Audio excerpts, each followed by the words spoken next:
জমা করা হয় হযরত দাউদ নবীর সমান হবে না। দাউদ নবী সহ तमाम পৃথিবীর মানুষের কান্নার পানি যদি এক জায়গায় জমা করা হয় হযরত নূহ আলাইহিস সালাতু ওয়াসসালামের সমান হবে না। নূহ আলাইহিস সালাম সহ तमाम পৃথিবীর মানুষের কান্নার পানি যদি এক জায়গায় জমা করা হয় হযরত আদম আলাইহিস সালামের সমান হবে না। আদম আলাইহিস সালাম সহ तमाम পৃথিবীর মানুষের কান্নার পানি যদি এক জায়গায় জমা করা হয় বিশ্ব নবীর তায়েফের একদিনের কান্নার সমান হবে না।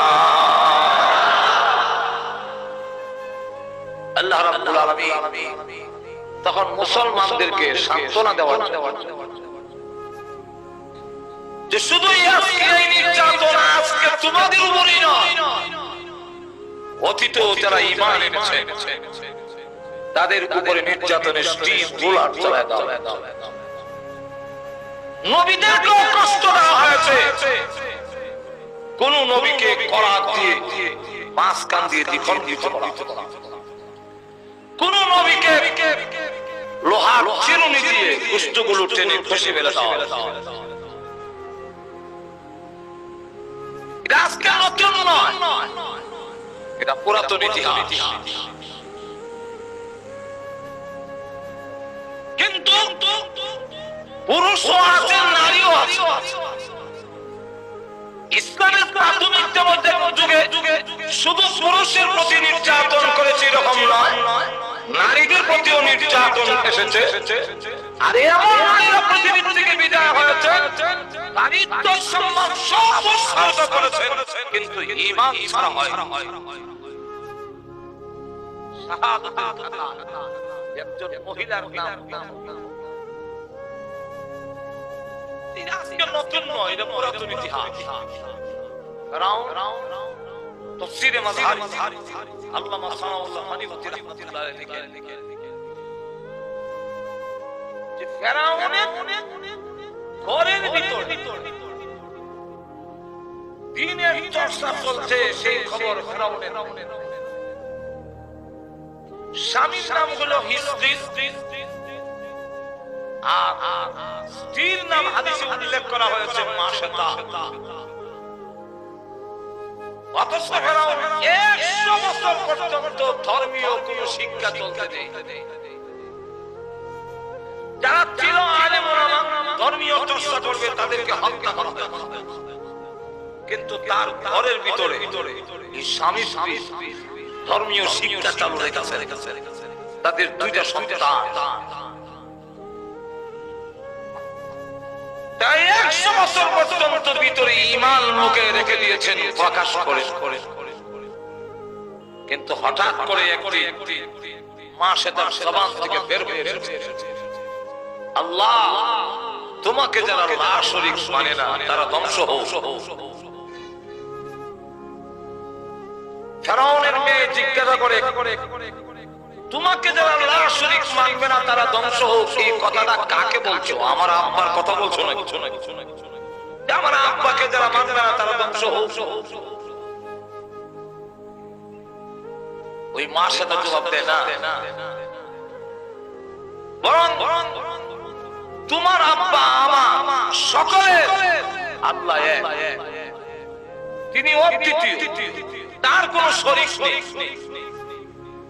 কি বলেন? ঠিক। এমনি ফেরাউনের মেয়ে কান্দারত অবস্থায় ফেরাউনের সামনে হাজির, জিজ্ঞাসা করে কাঁদছো কেন?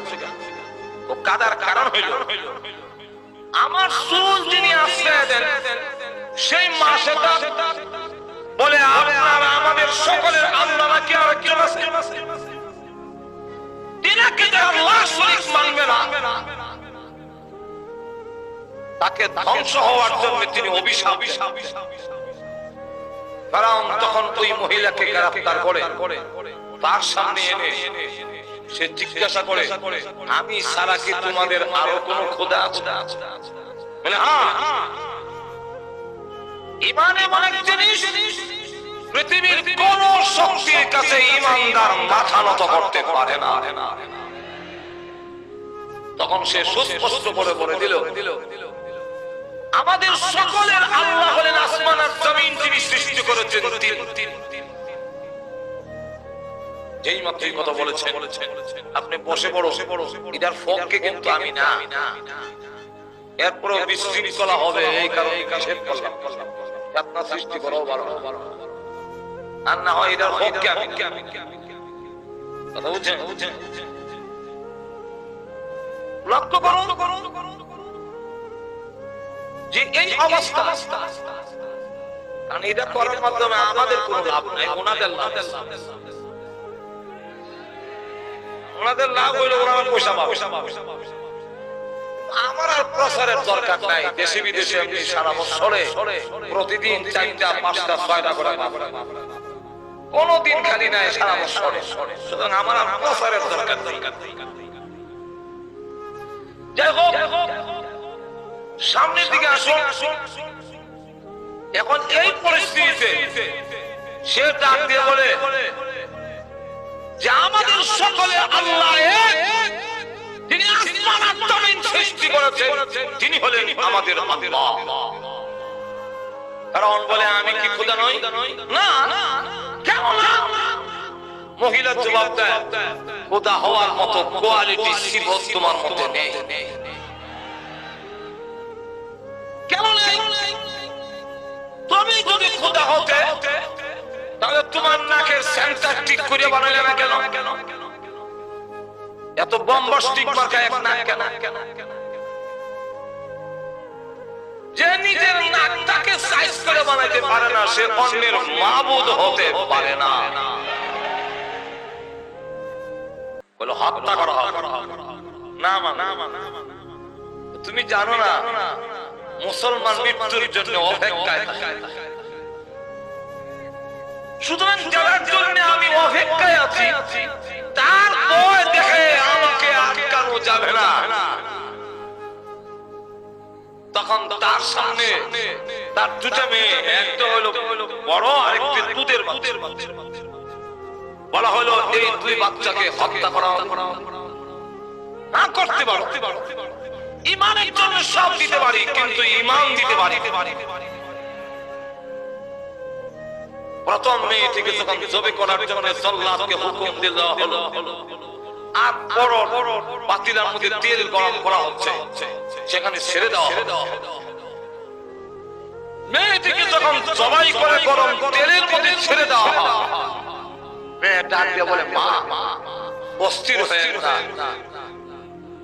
আমি আজ বিদায় হয়ে যাচ্ছি, কিন্তু কিয়ামতের কঠিন ময়দানে আপনার সঙ্গে আমার দেখা হবে।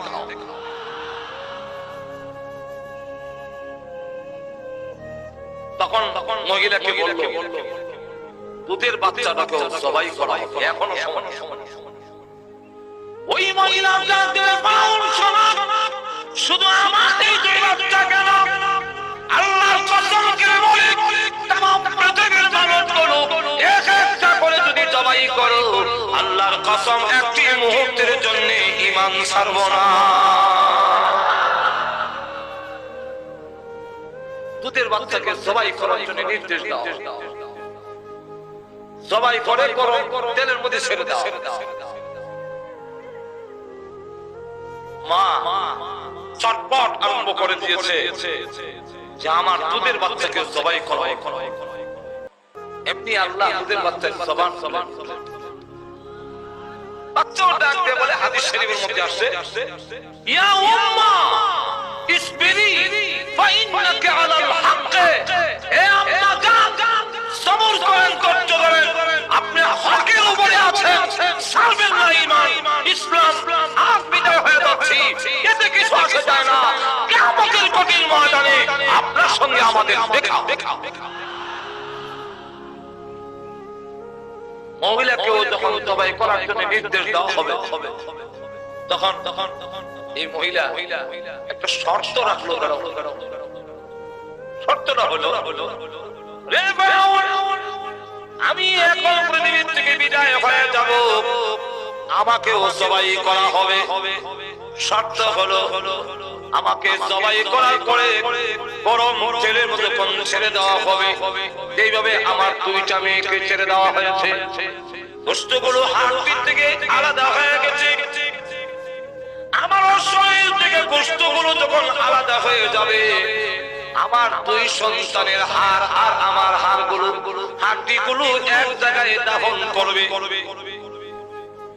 মার উদ্দেশ্য কিয়ামতের কঠিন ময়দানে মানুষগুলো যখন কবর থেকে উঠবে, আমি যেন আমার দুইটা বাচ্চা সহ মহান আল্লাহর দরবারে হাজির হতে পারি। এর অন্তর বুঝতে পারে, ঠিক আছে তোমার আবদার রাখলাম, এক জায়গায় দাফন। তিনজনকে এক জায়গায়, তাদের হাড়গুলো এক জায়গায় দাফন করা হয়। আল্লাহর নবী বিশ্ব নবী রাহমাতুল লিল আলামিন মেরাজের রজনীতে বাইতুল মুকাদ্দাস যখন গেলেন, নবীজি ডেকে বলেন, হে ভাই জিবরাইল, ইয়া আখি জিবরাইল, জান্নাত মনে হয় কাছে এসে গেছে, আর মনে হয় বেশি দূর নয়। কেন গো নবীজি? আল্লাহর রাসূল বলেন, ও জিবরাইল, আমার নাকের মধ্যে জান্নাতের সুঘ্রাণ লাগতেছে। জিবরাইল আলাইহিস সালাতু ওয়াস সালাম বলেন, আল্লাহর নবী গো, জান্নাত অনেক দূরে, 500 বছর দূর থেকে জান্নাতের সুঘ্রাণ পাওয়া যায়, কিন্তু জান্নাত হাজার হাজার বছরের রাস্তা, অনেক দূরে। তাহলে জান্নাতের ঘ্রাণ আমার নাকে আসতেছে কেন? আল্লাহর নবীকে জিবরাইল আলাইহিস সালাতু ওয়াস সালাম বলেন, ইয়া রাসূলুল্লাহ, ইয়া হাবিবাল্লাহ, এটা ডাইরেক্ট জান্নাত থেকে আসে নাই। ওই যে মাসেটা তার দুই বাচ্চা সহ হাড্ডিগুলো এক জায়গায় দাফন করেছিল, সেই কবর থেকে জান্নাতের সুঘ্রাণ আসতেছে। সুতরাং সেই কথাটা জানায় দেওয়ার জন্য ও বিশ্বের মুসলমান, শুধু নতুন এই নির্যাতন আজকের নতুন নয়। ইসরাইল আজকে ফিলিস্তিন নিরীহ অসহায় বাচ্চা এবং নারীদেরকে মাটির সাথে মিশিয়ে কিন্তু ওই মানবতার ধ্বজাধারীরা আমেরিকা আজকে কোনো কথা বলে না, ব্রিটেন কোনো কথা বলে না। এতে স্পষ্ট হয়ে গেছে ইহুদি খ্রিস্টানরা কখনো মুসলমানের বন্ধু হতে পারে না।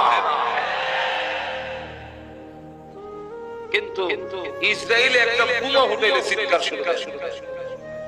ইসরায়েলের উপরে যদি কেউ একটা বোমা হয়, এমনি মানবাধিকার লঙ্ঘন হচ্ছে, সন্ত্রাসী শুরু করে দিয়েছে, এরকম চিৎকার। কিন্তু আজকে ফিলিস্তিনের গাজা যে অবস্থা ভয়াবহ পরিস্থিতি সৃষ্টি করেছে, মাটির সাথে মিশিয়ে দিচ্ছে, একজন কথা বলে জোরে বলেন ঠিক ঠিক, আর একটু জোরে খান। আল্লাহ রাব্বুল আলামিন আজকের এই সূরার বিষয় হলো তাফসীরে হাক্কানির মধ্যে উল্লেখ করা হয়েছে যে ওই নির্যাতন নিপীড়ন যখন শুরু হয়েছে, মুসলমানরা যখন বলেন মাতা নাসরুল্লাহ, আল্লাহ সাহায্য কোন দিন আসবে, যেমন আমাদেরকে আজকে প্রশ্ন করে যে আজকে আমাদের মুসলমানকে যেভাবে নিষ্পেষিত করা হচ্ছে, আজকে যেভাবে ইরাকে, আজকে আফগানিস্তানে, ফিলিস্তিনে, কাশ্মীরে সব জায়গায় মুসলমানকে নিষ্পেষণ করা হচ্ছে, এই দুর্দশা কি যাবে না? এই অবস্থা কি আমাদের পরিবর্তন হবে না? অবশ্যই একদিন পরিবর্তন হবে। সেই দিন বেশি দূরে নয়, ইমাম মেহেদী যখন আসবে, তখন তাম পৃথিবী ইসলামের পতাকা উত্তীর্ণ হবে, সারা বিশ্বে একটা ইহুদি খ্রিস্টান থাকবে না। তখন পাথরও রেখে বলবে, পাথরও রেখে বলবে, গাছ রেখে বলবে, হে আল্লাহর নবী ঈসা, আমার আড়ালে একটা ইহুদি লুকাইছে, ওরে মারে। আর তো কন্যা এখন যে মার খাচ্ছে